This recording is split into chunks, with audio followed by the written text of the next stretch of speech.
Alors, on va démarrer donc bientôt, tout à fait bientôt, ce grand témoignage, donc avec nos trois grands témoins qui sont là. Les voilà. Il y en a un troisième donc qui va arriver. Alors, nos trois grands témoins, Rebecca Amselem, Camille Etienne et Tristan Vicente.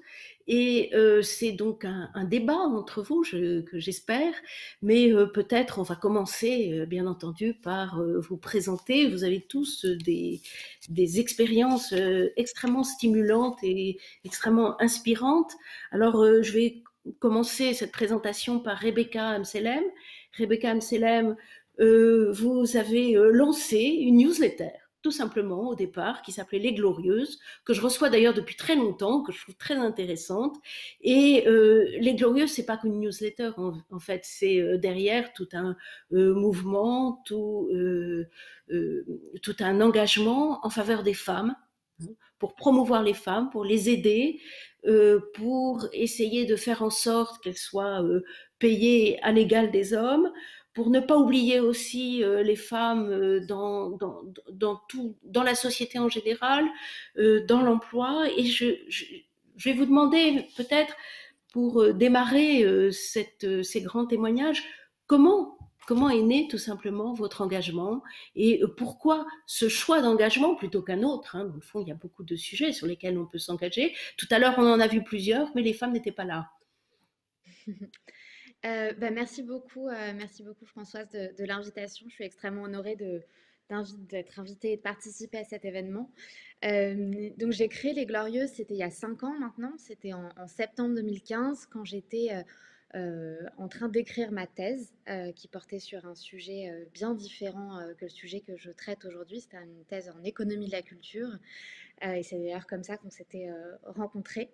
Et j'ai décidé de faire cette newsletter au départ parce que j'étais devant un espèce de vide. Je me disais que tous les articles que je lisais sur la question, sur la condition des femmes aujourd'hui dans le monde occidental étaient publiés dans des médias essentiellement anglo-saxons.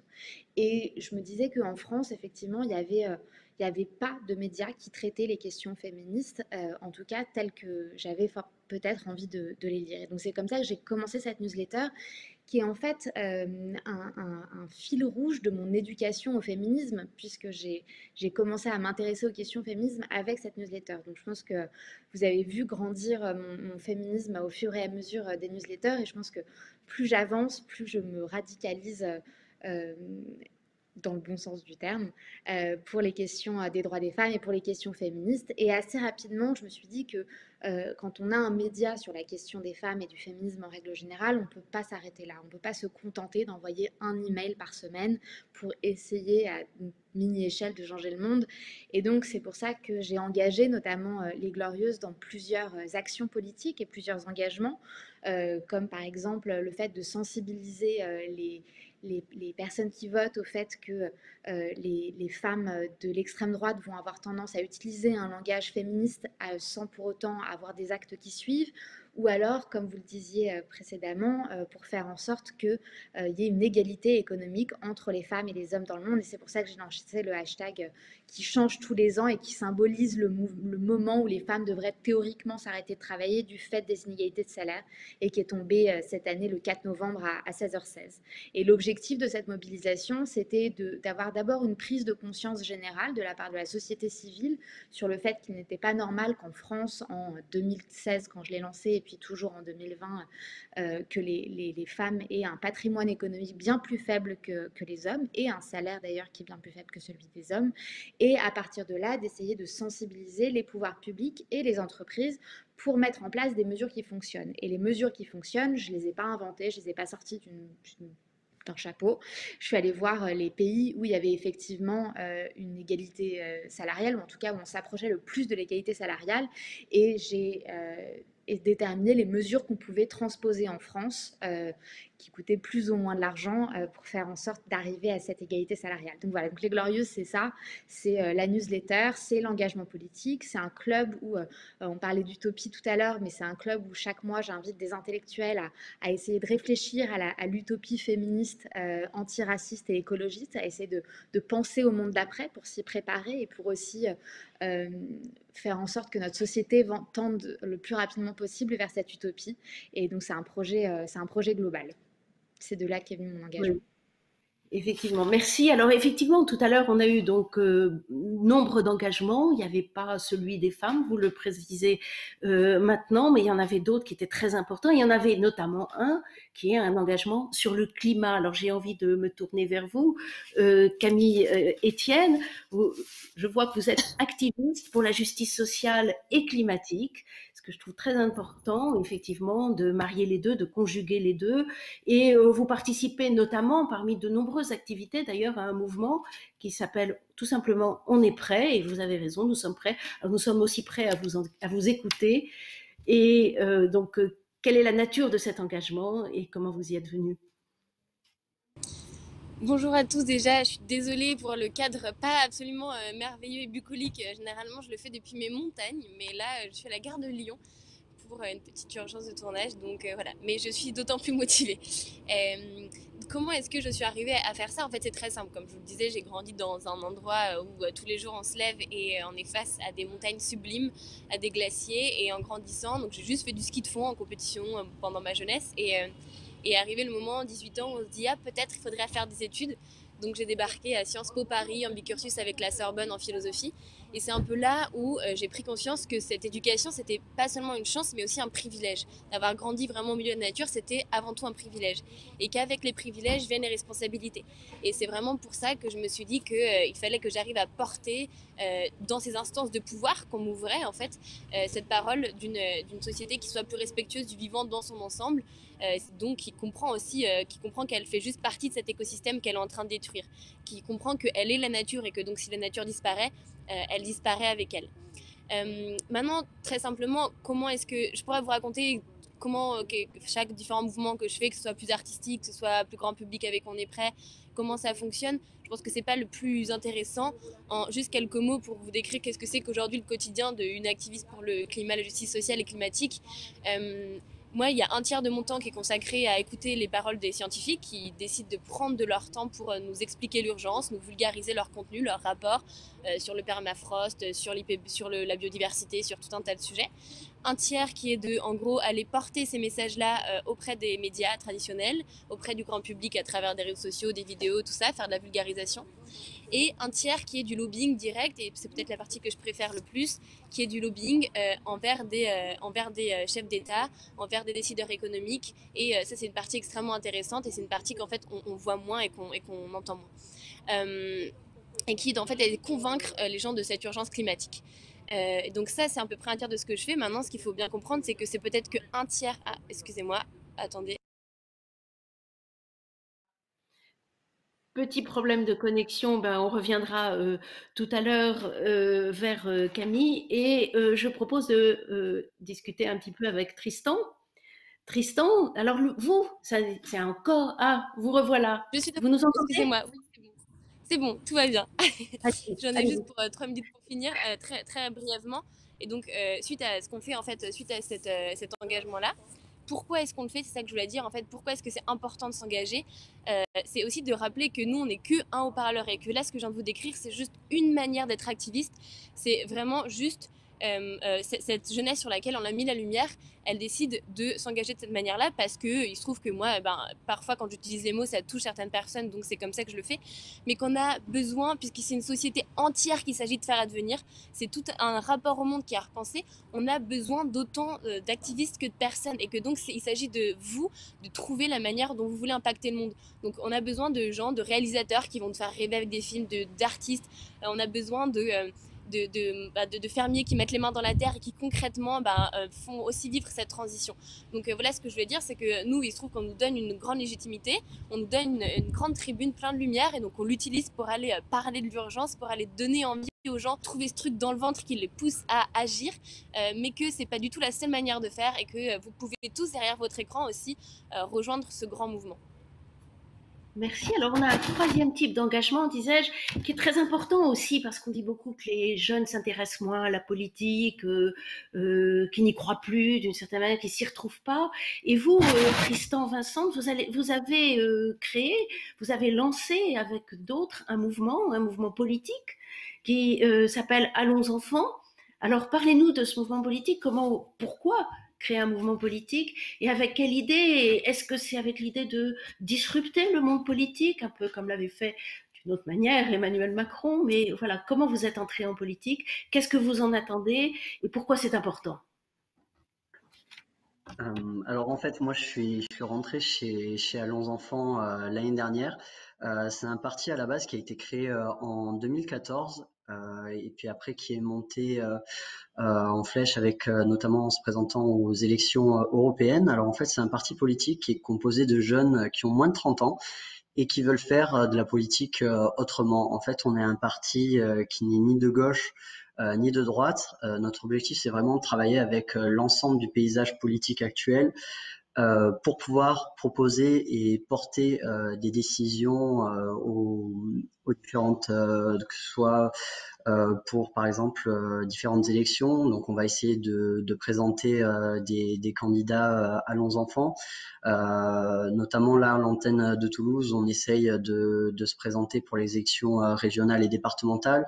C'est aussi tout un exercice lié à l'écriture d'un programme concret pour essayer de changer les choses en fait et de faire évoluer le monde en faveur peut-être un peu plus de la jeunesse, car c'est vrai qu'en politique, on peut constater que les jeunes sont parfois sous-représentés et c'est essayer de trouver des leviers pour permettre de donner de la voix à ces jeunes-là. On a cet objectif-là de faire des propositions, mais on a aussi un autre objectif qui est de sensibiliser la jeunesse au monde politique et de leur montrer qu'en s'intéressant en fait à la politique, eh ben on peut tout simplement faire changer les choses. En fait, si par exemple les jeunes votaient davantage aux élections, peut-être que les, les, les partis traditionnels proposeraient davantage de solutions en faveur des jeunes et des préoccupations de cette jeunesse en fait.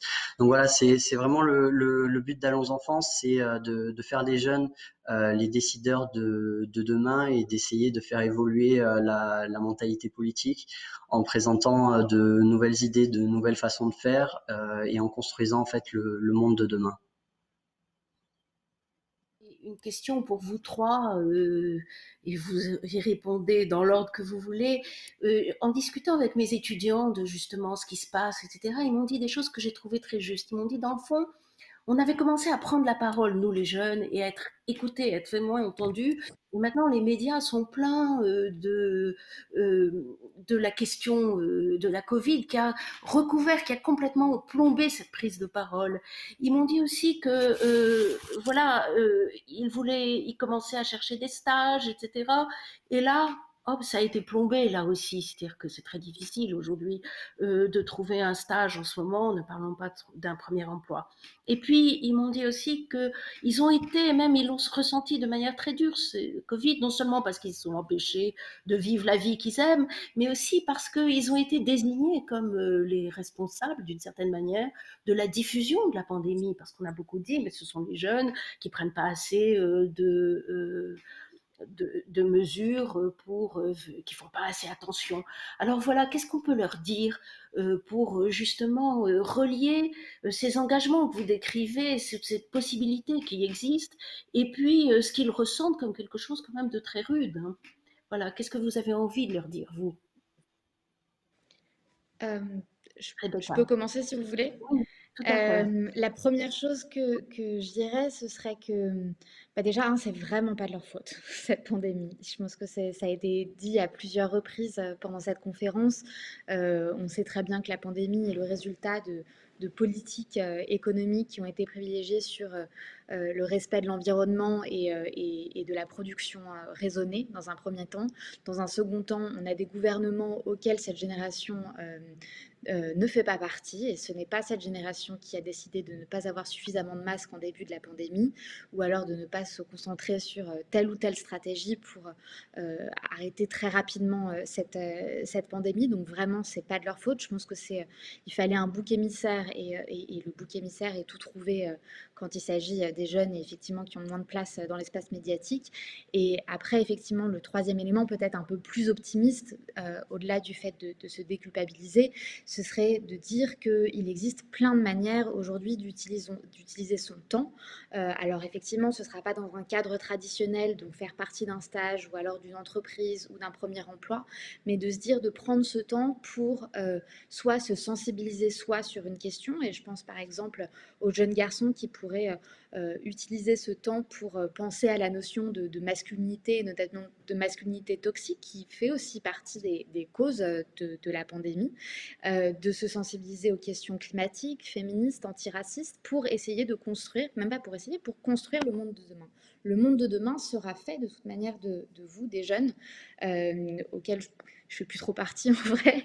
Je pense qu'à partir d'un certain moment, on n'a plus le droit de se définir comme jeune.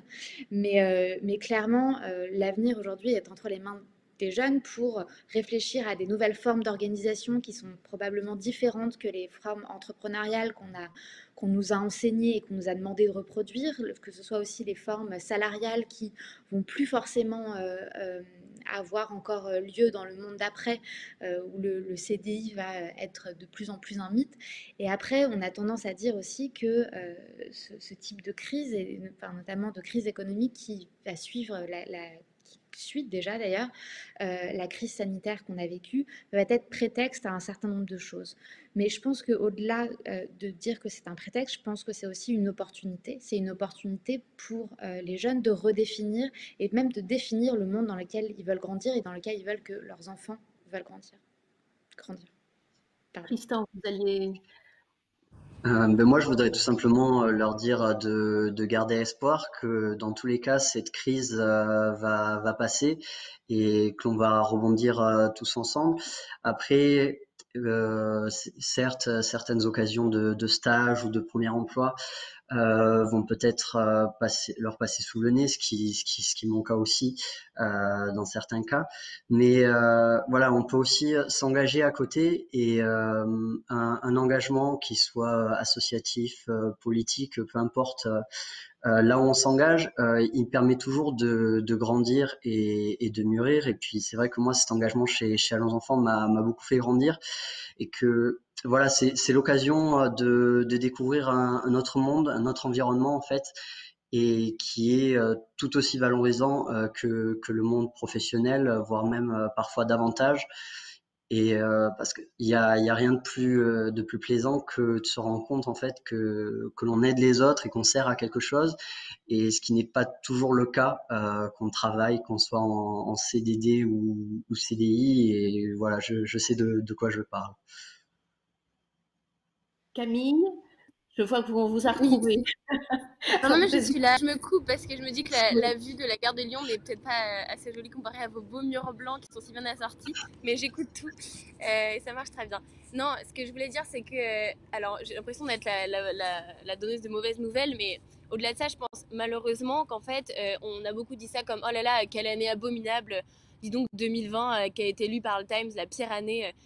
Malheureusement, je crois bien que c'est que le début, et que en tout cas, c'est pas qu'une question d'une année, c'est juste qu'on commence à doucement se rendre compte et ouvrir les yeux sur toutes les conséquences qu'on est en train de se prendre de cette habitation de la Terre qu'on a faite de manière complètement démesurée et pleine de non-sens. Donc la bonne nouvelle, c'est que ça dépend de nous, c'est-à-dire que et si on décide maintenant, pour moi cette question de monde d'après, monde d'avant, ça dépend de nous, c'est-à-dire qu'il nous appartient de le faire sortir des tribunes, des tweets, des hashtags Instagram, et de le mettre en place concrètement dans le quotidien. Là, c'est la première fois où il y a une menace qui pèse en tant que notre petite société privilégiée, où on voit une menace qui pèse sur l'intégralité de la société, et où on est obligés tous d'avoir des mesures et des réponses politiques très fortes et très contraignantes.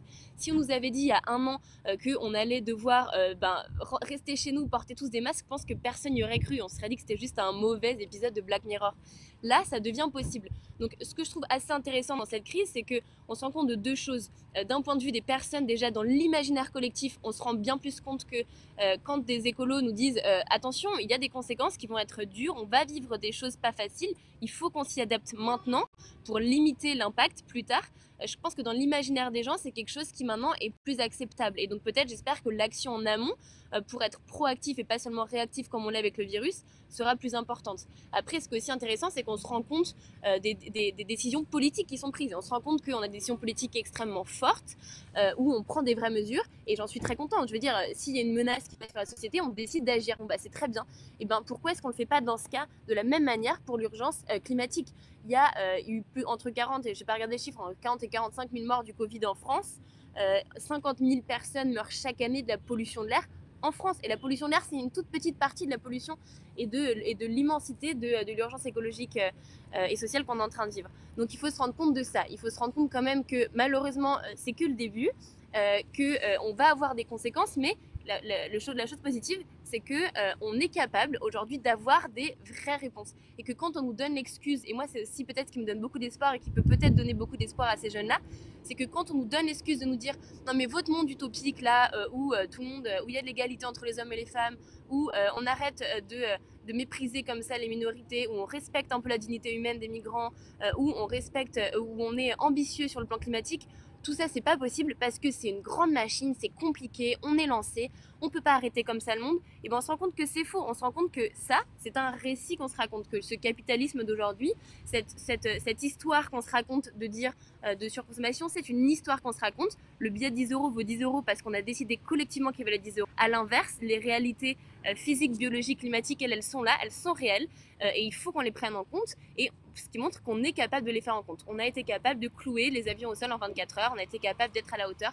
Donc soyons maintenant à la hauteur aussi des enjeux climatiques et j'espère que ça va redonner beaucoup d'espoir à tous ces jeunes qui nous regardent. Merci beaucoup. Le temps est passé incroyablement vite, hein. Il y aurait plein de questions à vous poser. Moi, ce qui me frappe, j'ai envie de conclure tous ces débats, ces débats de cet après-midi avant de passer à la partie suivante, c'est à quel point on est passé. En fait, vous n'êtes pas une génération empêchée, même s'il y a un moment d'empêchement où c'est difficile d'entrer sur le marché de l'emploi, c'est difficile de sortir de chez soi, etc.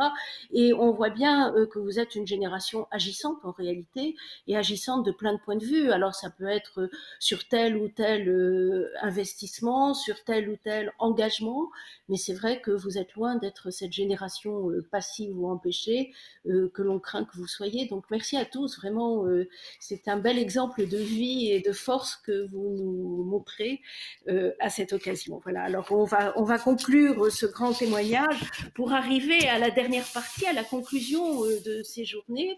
Et cette conclusion qui, sous le titre, alors attendez, je cherche l'intitulé de la conclusion, il n'y en a pas vraiment, on va avoir une intervention de Bruno Le Maire, ministre de l'économie, des finances et de la relance, qui va sans doute rebondir justement sur toute cette question de la relance et comment cette relance doit s'adresser aux jeunes de manière privilégiée. Et puis nous aurons une table ronde de clôture avec Jean-Hervé Lorenzi, président du Cercle des économistes, et toute une série d'invités. Donc merci en tous les cas à vous, les jeunes, d'avoir présenté ces engagements qui nous donnent véritablement du baume au cœur.